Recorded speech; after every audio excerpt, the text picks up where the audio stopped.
So what is more Halloween themed than zombies? Lots of things. This video, I want to share 5 ways that zombies sort of appeared in the old expanded universe. And some of these aren't zombies, but actually just parasites that gave the appearance or the illusion of zombies. As well, since these are all part of the old expanded universe, none of these are canon except for the Blackwing virus, which does exist in the new canon, but it doesn't have the history it had in the old expanded universe, which is why I included it in this video. So let's go ahead and talk about 5 ways zombies sort of appeared in the non-canon old expanded universe. You're fulfilling your destiny. Number 1. Guardian Spirit. A parasite with telekinetic abilities, it would find a dead body, it would take control of it, and it would give the appearance of reanimating, which isn't exactly zombies, but still a little freaky. It could also reanimate bodies that it actually wasn't inside of, but it wasn't as strong of a hold on it, and also they couldn't live outside a dead body for that long. And just like a lot of crazy parasites in the expanded universe, this parasite was used as a weapon. Number 2. Jumpers.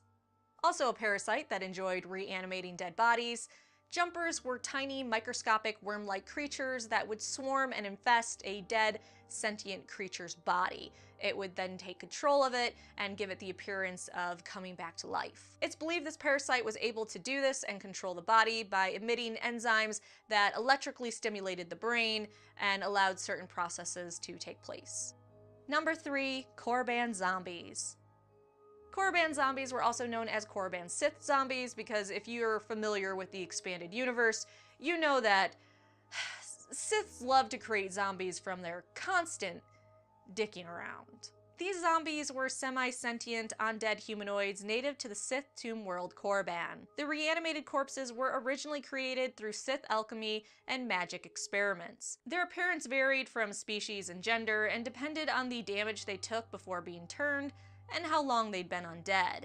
They had limited intelligence and could wield weapons and often overcame any who encountered them. Those that did encounter them found they had great night vision, great strength, and only massive trauma to the head would stop them.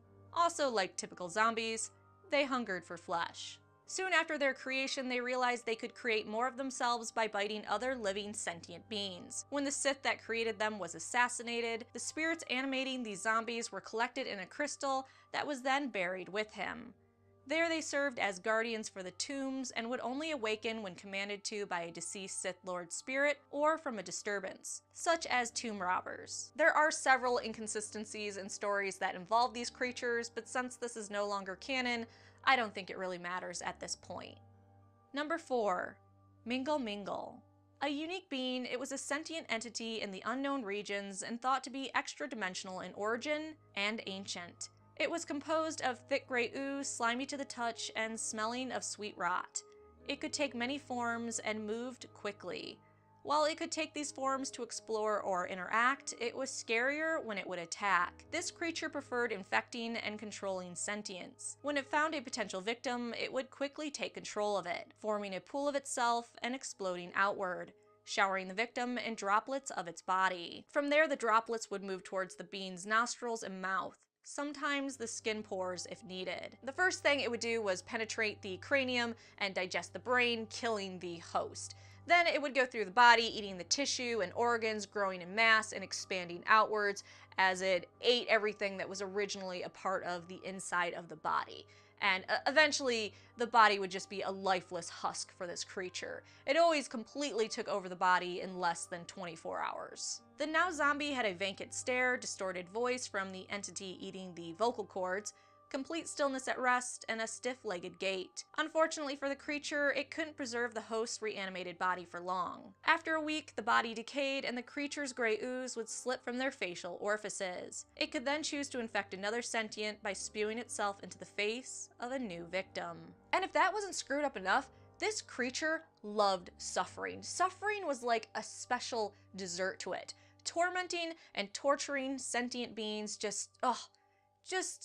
it's reason for living. An example, it reanimated the dead body of a child over and over again and tormented a grieving mother just to be a dick. just because those salty tears just gave it purpose in life. Through its existence, it staked claims on thousands of moons, space stations, planets, and the unknown regions, and sometimes it would leave entire worlds lifeless. Number 5. The Imperial Bioweapons Project I-71A, also known as the Sickness and Blackwing virus. As mentioned in the intro, the Blackwing virus does exist in canon, just differently in legends. Originally created by the Sith Lord Darth Rawr, it was supposed to give immortality, but things went wrong. A surprise. Created through the powers of Sith alchemy, instead it became an infectious viral agent that attacked biological tissue, killed the host, and brought them back to life as the undead with only the will to eat.